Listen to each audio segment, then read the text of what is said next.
जय श्री हरि। बंधुओं, शास्त्रानुसार जो भी विषय रहते हैं उसको हम उठाते हैं, और लेकिन हम आज ऐसी बात आपको बताएंगे, ऐसे गुरुओं से आपको मिलाएंगे जो क्षत्रिय रहते हुए और राजर्षि कैसे होते हैं और वो कैसे कैसे पालन करते हैं इन सब चीजों का, वो आपको दिखाएंगे। और वो भी दिखाएंगे आपको बंगाल की भूमि से।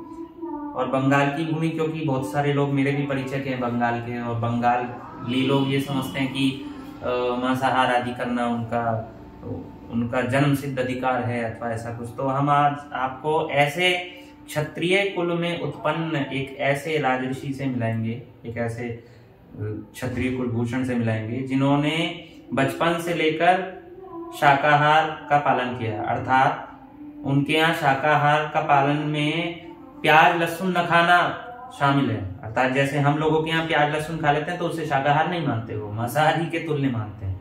तो उनके यहाँ शाकाहार का पालन बचपन से होता आया है।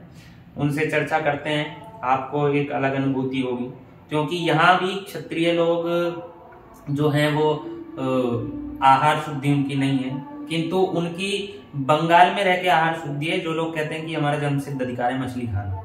तो आइए उनसे परिचय कराते हैं आपको। महाराज जी, क्या नाम है आपका? मेरा नाम है श्री प्रद्योत कुमार देवराय। मेरा गोत्र है मध्यलु गोत्र, और मेरे जन्म स्थान जहाँ वो असम के डिगवा है, एक तेल नगरी है।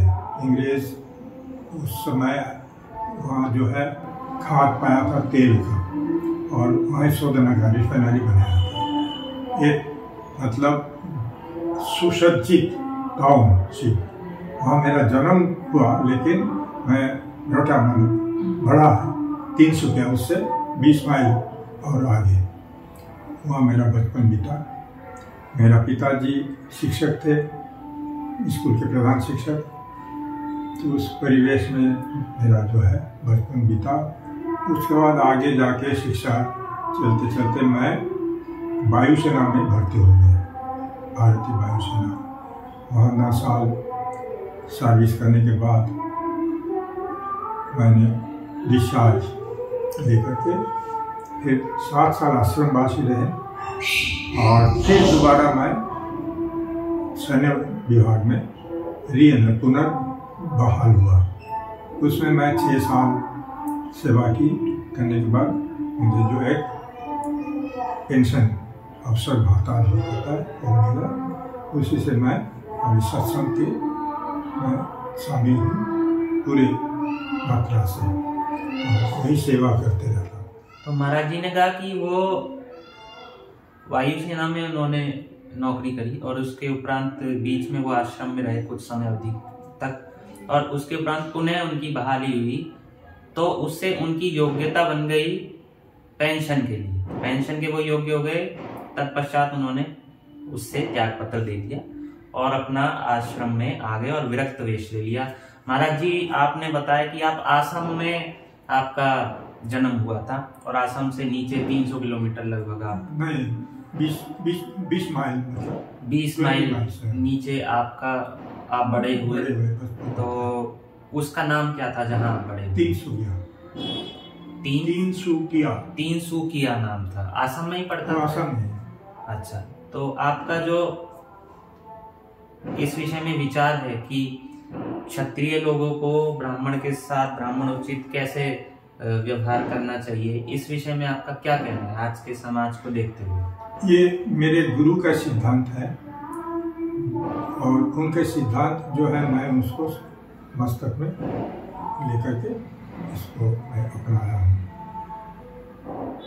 मैं सुना, मैं तो देखा नहीं, मतलब पुस्तक तो देखा, मनुष्य संहिता जो मैंने देखा, लेकिन उसका पाठ मैंने नहीं किया। गुरुजी ने मनुष्य संहिता का जो सिद्धांत है उसके आधार पर उन्होंने चतुर्वर्णा को जो है मतलब पुनर्विचार करने को कहा, और हम लोग मतलब भूल गए थे हमारा जो संस्कार। तो उस संस्कार को उन्होंने पुनर्संस्कार करने के लिए प्रायश्चित विधान, मनु में जैसे कहा है, उस प्रायश्चित विधान के अनुसार उपनयन संस्कार और जो चतुर्वर्ण का जैसा जैसा संस्कार है उसके अनुसार जो यज्ञोपवीत है, जैसा मनुष्य में तुम्हें दिया है, उसी विचार से हम लोग उनके आदेश पर धारण करते हैं।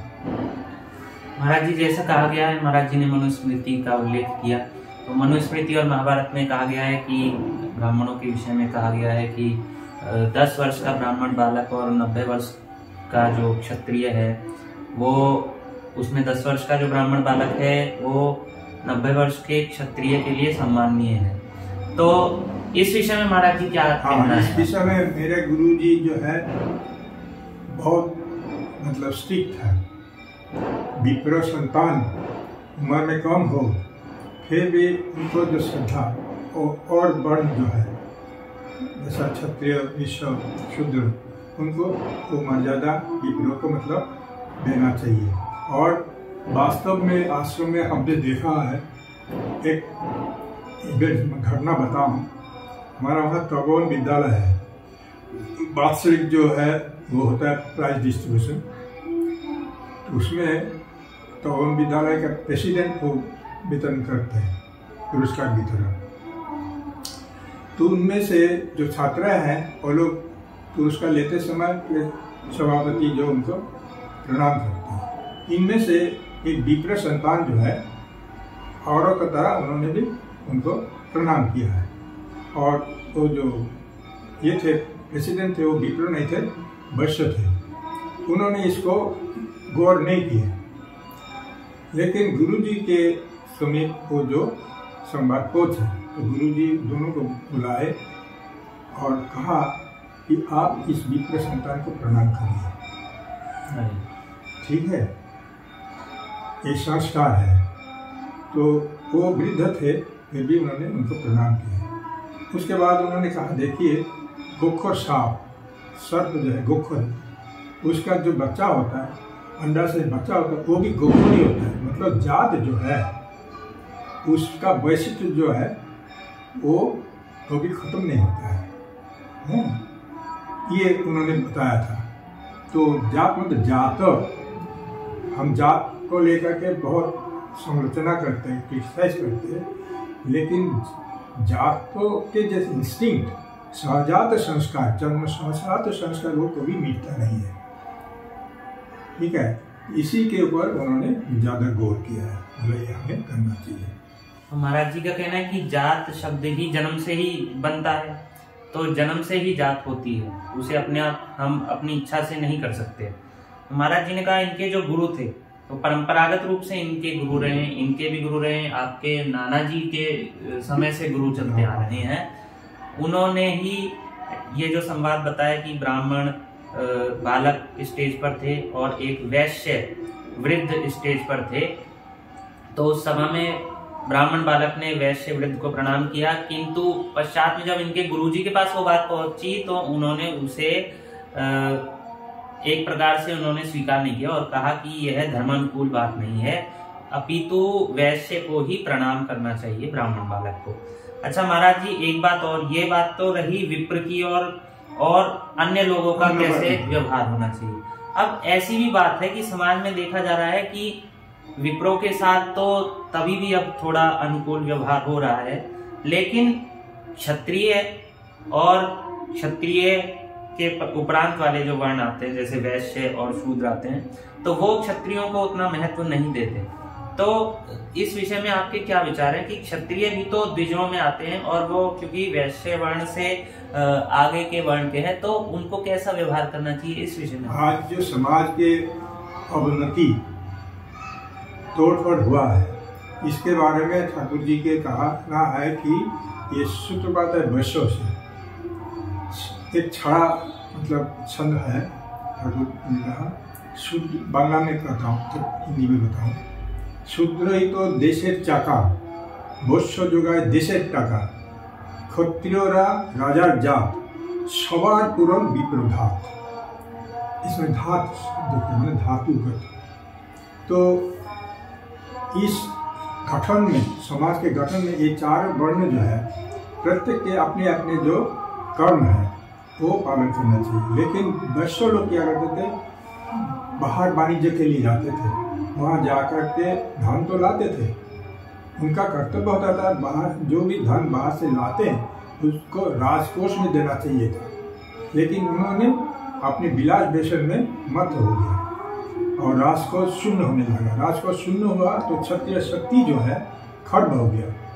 इसी वजह से बहिर्शत्रु आक्रमण हुआ और हम पराभूत हो गए। इसी कारण से हमारा जो ख्रिस्ती जो है ये दिन के दिन लोप होते होते हम अभी इस स्तर पे आए। लेकिन फिर भी उनका कहना है, हम फिर भी गर्व कर सकते, वर्णाश्रम हमारा जो है बंधन था, इसलिए हम अभी भी हमें परिचय दे पा रहा हूँ कि हम आर्य थे। आर्य ख्रिस्ती का जो आचार है हम तो ही कुछ ना कुछ पालन करते हैं।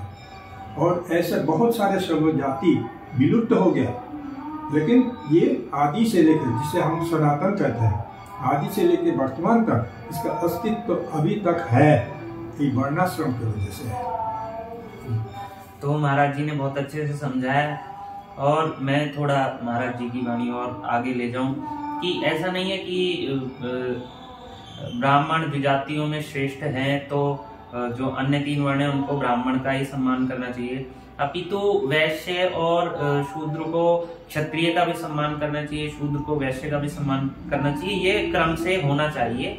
और एक बात और मैं बहुत अच्छी बताने जाता हूँ, शास्त्र में उल्लेख है, अनेकों पुराणों में, संभवतः भविष्य पुराण में भी उल्लेख है और स्मृतियों में भी, कि अलग अलग वर्ण का अलग अलग यज्ञोपवीत होता है। जैसे कि उदाहरण के लिए ब्राह्मण का यज्ञोपवीत सूत का होता है। मैं आपको उदाहरण के लिए बताऊं तो ये ब्राह्मण का यज्ञोपवीत सूत का होता है और क्षत्रिय का यज्ञोपवीत सन का होता है, वैश्य का भेड़ की ऊन का। लेकिन अधिकतर यहाँ पर देखा जाता है, विशेष रूप से उत्तर भारत में देखा जाता है, भारत में अनेकों स्थानों में भले ही वो वैश्य हो, क्षत्रिय हो, ब्राह्मण तो करते ही हैं, सब कोई सूत का ही यज्ञोपवीत धारण करते हैं। और 1-2 स्थान में तो जैसे कि ऊपर पहाड़ों की ओर गढ़वाल और कुमाऊं आदि में, वहां पर क्या था कि कई लोगों ने, ब्राह्मण ही जो थे, उन्होंने क्षत्रियों का जनेऊ संस्कार करा और बजाय कि सन का जनेऊ करने के उन्होंने उसको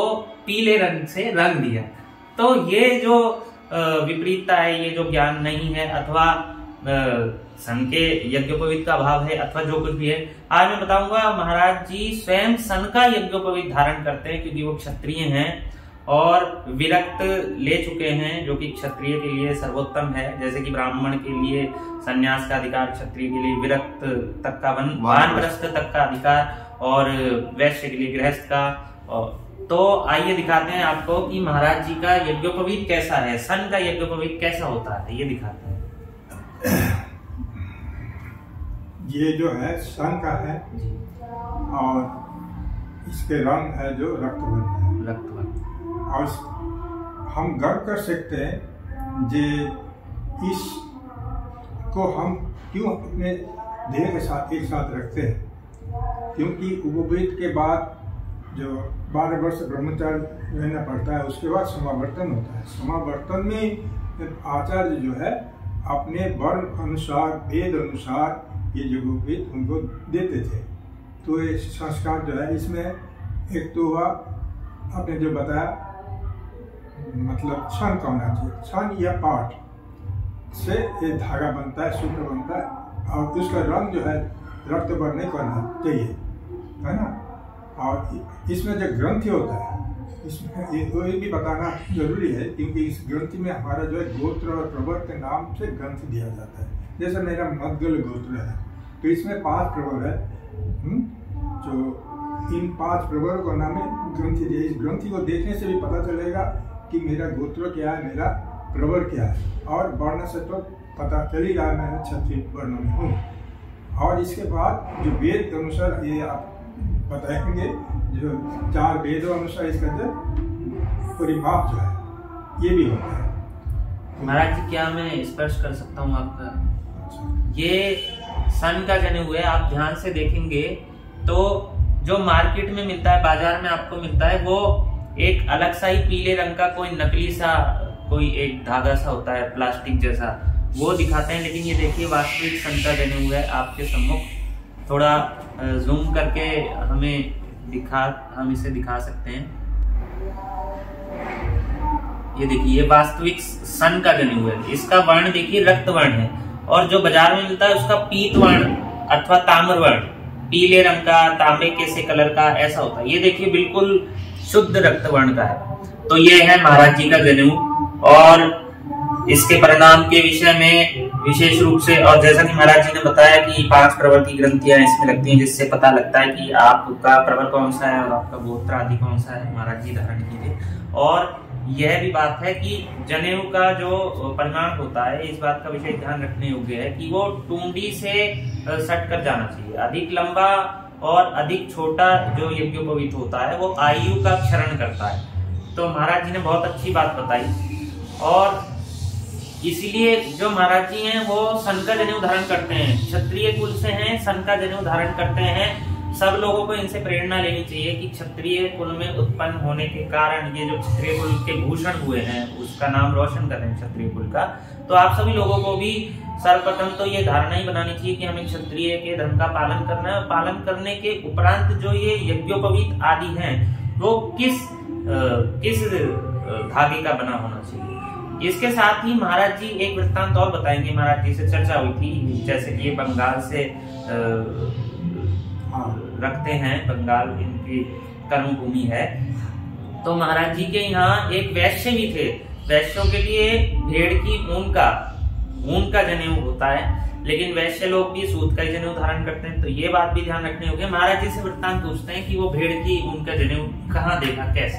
वो अपने आश्रम में ये बनता है, और जो वैश्य लोग हैं वो भी लेते हैं, तो उसी जनेऊ को जो जगह धारण करते हैं उसका भेड़ का ऊन का जो धागा है उससे बनता है, और उसमें पीला रंग दिया जाता है।